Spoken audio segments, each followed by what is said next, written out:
একসাথে 3 বডি বিল্ডারকে আপনারা দেখতে পাচ্ছেন। এটাই বেগমপুর ব্যায়াম সমিতির সবথেকে বড় চমক। সৌরদীপ দাস, অতনু কর্মকার এবং রাজু হালদারকে দেখছেন 3 বডি বিল্ডার একসাথে।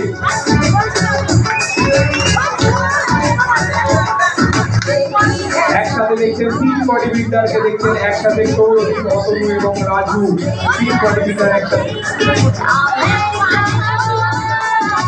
কম্পিটিশন দেখতে পাচ্ছেন, এইভাবেই কম্পিটিশন করতে হয়, যেটা আরো একবার প্রমাণ করে দিচ্ছে বারে বারে। দীর্ঘ 48 বছর ধরে প্রমাণ করছে বেগমপুর ব্যায়াম সমিতি। একসাথে 3 বডি বিল্ডারকে দেখতে পাচ্ছেন মঞ্চে। সৌরদীপ, অতনু এবং রাজুকে একসাথে 3 বডি বিল্ডারকে দেখছেন। দুজনেই পশ্চিমবঙ্গ পুলিশে কর্মরত এবং একজন কলকাতা পুলিশে কর্মরত দেখছেন। 3 বডি বিল্ডার একসাথে তারা বেশি দেখাচ্ছে, বিভিন্ন পোজ দেখাচ্ছে। শরীর সুস্থ রাখার জন্য এবং শরীর বেশি বহন করার জন্য আসতে হবে বেগমপুর ব্যায়াম সমিতি। এবং ধন্যবাদ জানাবো এত বড় একটা প্রোগ্রাম এবং সুন্দর এত। আমি একবার অনুরোধ করবো রাজু হালদার এবং